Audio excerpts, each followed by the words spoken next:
everyone. I'm Manna. This is Momo.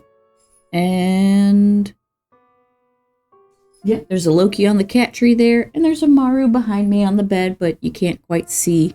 Oh, you can't see him if I move out of the way. Everybody has had their breakfast, and it is bath time. I think Arya is out there stalking Boyo currently.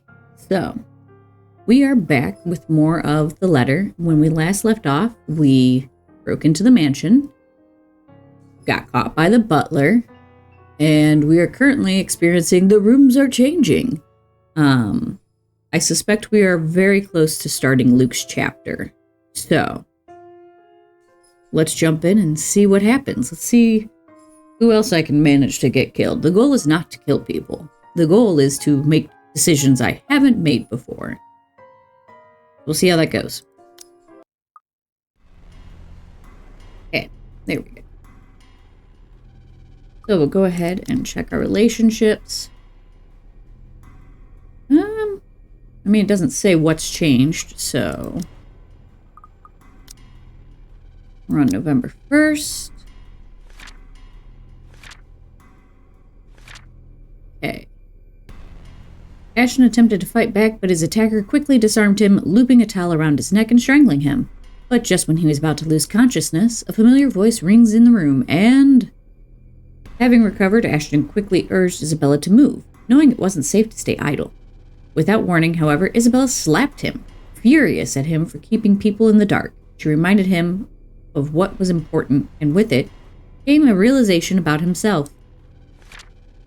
Understanding how much she also meant to him, Ashton took both of her hands in his and apologized. And in a rare moment of honesty, confessed how he truly felt for her. However, Isabella only ever saw him as a friend and awkwardly turned him down. Oof.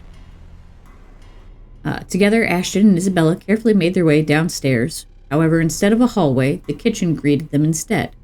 Before they could understand what was happening, it slammed shut behind them, and the whole mansion had started to shift. That sums it up. That sums it up pretty nicely. Okay. My feet haven't even landed firmly on the floor when... Had I known there would be a party in my own home tonight, I would have opened a bloody bottle or two.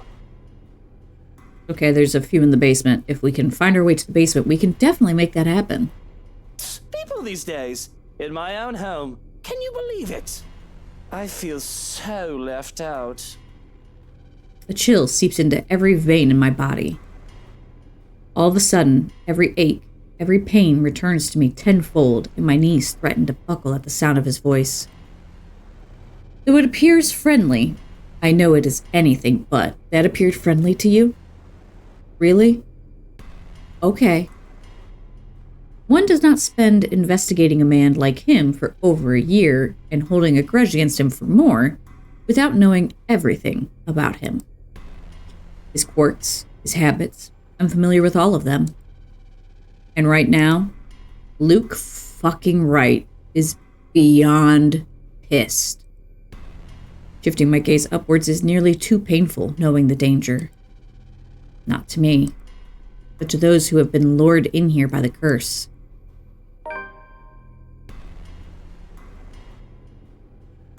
Great. The handgun catches my eyes first, next to that smarmy smile on his face while he holds Mikalo, Zach, and Isabella at gunpoint. It's sight enough to lodge a painful thorn in my throat.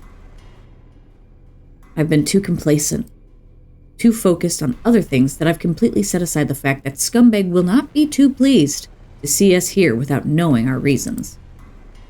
But even with those, good intentions, curses, and ghostly apparitions aside, we're still trespassing in his home. There is a period here that doesn't need to be here. That needs to be a comma. Someone please hire me to proofread. Please. Please. I'm good at it. I catch this shit. Hire me to, proofread your in-game scripts and stuff, please. Not the coding. I'm terrible at coding. You can hire my nephew for that, though. He's good at coding. Just saying. The question is, If he's even aware that the whole of his household has somehow disappeared, and he might be the only one here. Likely not. Fuck. Even with people he knows among the crowd, there's a significant effort in him not to simply shoot everyone in sight. And really, Lily, even you. Sir, this isn't what you're thinking. Something's going on in this mansion. Ain't that the truth? Well, obviously, why else would people be trespassing in my home? An attempt to save your life is, kind of a long shot, but it is what we're trying to do right now. Well, I care more about Hana than I do you, so it is what it is. What's your excuse? Checking back if your clients are doing okay? Is that it? Is this what this is? I mean, yes and no. Oh, we're doing good, by the way. Oh my goodness, my eye is bugging me. Sir, please. Oh, please, what? We need to get out of this place. You need to leave. Not a good enough excuse, darling. You people are the ones who need to get out of my sight. Don't worry, I might consider pressing lighter charges for the woman. Can't say the same for the rest of you. But really now, I swear the people of this city need to be taught the meaning of privacy. This is how you want to start the week. Why don't we just go with a bloody massacre if we want to surprise people in their homes, huh? Casually, he waves the handgun at them as if it's just a mere toy and his words are no threat.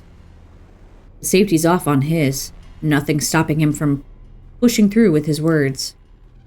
Call me paranoid, but at the slight gesture, I draw my own and level it at him, finger on the trigger and ready to release the safety catch in case things go south. He's quick to train his own on me, though, and just like that, we're at a standstill. Now, Feathers, manners. You're in no position to be pointing that gun at people. Why don't you put yours down first, and then we'll talk about manners. First of all, y'all are both violating safety protocol on those things by having your finger already on the trigger ready to squeeze at a moment's notice. You're supposed to have your finger near it and ready, not on it and ready, because twitchy fingers, man. Just saying. Hi, gun safety is important. You're gonna have a gun, don't be fucking stupid with it. Like, just saying. Gonna have a gun. Don't be stupid with it. Stupid people with guns are the problem. Part of the problem, not the whole problem. Whatever. You know what I mean. I hope. Whatever. Oh, he talks back the gall. Of course. You know, your kind pisses me off so much. Well, that sounded blatantly racist. Shooting him right now would be so worth it, with the way he stares at me like I'm a damn pest. But this isn't what I've come here for. I'm not a murderer. As much as I loathe him, I'm not the kind who will kill people in cold blood, for my own gain or amusement. The law will bring him what he deserves one of these days. At the moment, however, we're all in the same boat with this curse, and he needs to understand that. The longer we stand here, the more time we're wasting and losing. Something we don't have much of. But how can I convince him? This scum is so full of himself, prefers to hear the sound of his own voice more than those of the people around him, no matter how much sense they make. Probably the only way I can make him listen is if I beg. No way in hell that's happening. Maybe I should eliminate the immediate danger first and disarm him.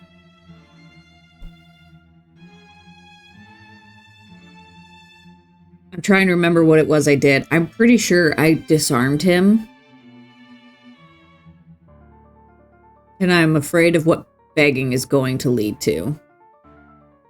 Because I think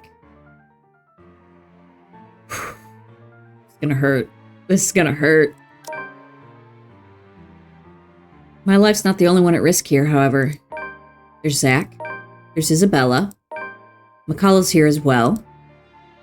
We're all unknowing victims of this fucking curse. I'm in no position to pick who to save and who I should simply let die. I suppose my pride can take a few hits, and I can set aside my beef with this asshole. Taking a deep breath, slowly, I lower my pistol. Though still on the edge and at ready, in case he does something, I do my best to assume a less aggressive stance. Listen, Wright. I need you to... You broke into my house, and somehow, you expect me to listen like a good little boy. Are you a bit touched in the head, Feathers? I'm not the one breaking laws here. Look here, fucker. If I wanted you dead, I could have done it so many times already. In fact, I can easily shoot you down right here, right now. Probably wasn't the best thing to say, Ashton. And you won't be able to do a damn thing, even with that gun. Suddenly, he laughs, almost howling, in fact. Like I've just told him the best joke he's heard in his life. The only thing missing is for him to keel over and start rolling around on the floor. All while I do my best not to sock him with the sorry end of my pistol. You have guts, Feathers. You have guts. Did you hear what you just told me? You've just threatened me inside my own house. My own home. That technically wasn't a threat. You know what I'm thinking right now? In another lifetime, we would have probably gotten along well. Probably. He's right on that, at least. I might have ended up like him if I didn't have Professor Andrew, Rebecca, Zach, and Isabella. One mistake, and it would have been too late for me. With his laughter rings all those possibilities I could have lived, but have never been given the choice. All because I have other people with me, people who care. A sobering realization. But not so much when suddenly his chuckling stops. In 2 heartbeats, he marches toward me, grabs the collar, and aims his gun right at my head. Hey, now you two, I'm sure we can all talk about this first. At this distance, a slight flick of that finger on the trigger will be able to do more than kill me. What is it that you people really want with me? This is the second time this week, and I'm really getting weary of this little game. Did the NCA send you to apprehend me, or has somebody paid you off to kill me? Well, if you would shut up and let us fucking tell you, we'd have already been past this bullshit. Which one is it, Feathers? Mind you, my arm's getting tired. Better answer quick if you don't want to beat the business end of this gun. I keep my eyes trained on him, in spite of the huge threat he poses right now. Because if there's anything people like him, like us, prefer, it's honesty. You don't give that impression without keeping solid eye contact. I'm not with NCA. I'm just here to help. There's something else in this house, and we're all in danger. You have to believe me, right? You need to let us go. You need to get out of here before it's too late. If you want to keep your sorry ass alive, you'll listen to people with more brain cells than you. Why, you insolent! If you could, tell him without insulting him, things would go so much better. His finger moves, but I'm prepared, my hand ready to reach up, disarm him, and knock him out. I have to drag him out of this place unconscious to keep him from suffering the fates of every other person who has died from this curse. So be it. However, before either of us can fire a shot or tackle the other to the ground, another voice echoes throughout the foyer. A small little thing compared to the storm raging outside. It rings above it, nevertheless, causing all of us to stop and turn. Hey, there you are. How's it going? Yeah, she's possessed. So that's great. It's great. At the top of the staircase, Manna Wright stands there, pale as death and expression eerily calm. I can't help but think there's something wrong. There is. My gaze darts around, wary of her. But soon enough, I realize what's wrong when she speaks. She's wrong. Death smiles upon you. Ooh, that's a great achievement. Thanks. Oh, Luke, darling, my love. What do you think you're doing out here this late? Sorry, my eye is bugging the crap out of me. Outside, another streak of lightning flashes and a clap of thunder ripples across the sky. As if this whole thing can't get any more foobar than it already is. Fucked up beyond all reason. I think that's what foobar means. That's what I was told.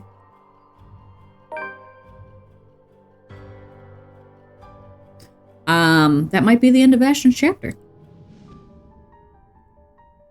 It is! Alright, well in that case, I am going to call it here. And when we come back, we will begin Luke's chapter. So, it's going to be very interesting. But hey, Ashton's not dead, presently. That could change. Everyone could die by the end of this. It's not the goal. My goal is to just make different choices than I have in the past. So, I may do another playthrough where I save everyone and a playthrough where I get everyone killed just so I can get the achievements. But I will probably do those off YouTube. Both. That way I can just, be a completionist about it. It's fine. Anywho. I think I mentioned in one of the last parts that the Valentine's Day stream went really well, and I've decided that I'm going to be doing date night once a month, so that way we can work on finishing date everything, because I was having a lot of fun playing it, and there's still so much content in the game. Excuse me, I haven't realized anyone yet either, so that's another reason I want to keep going. Yeah, that's probably going to be the third Friday of every month, give or take some schedule changes, because I think in July I will be out of town the third Friday of the month, so I will move it to a different day so that way we don't have to miss it. So yeah, check out my Twitch for that. Although, I guess you can watch it here on YouTube as well, since I dual stream, so I mean, if you come over to Twitch, it helps me out a lot more than watching on YouTube. But I also appreciate everyone being here on YouTube too. So, I will see you all later. Remember to do something nice for a stranger today. You just might save a life.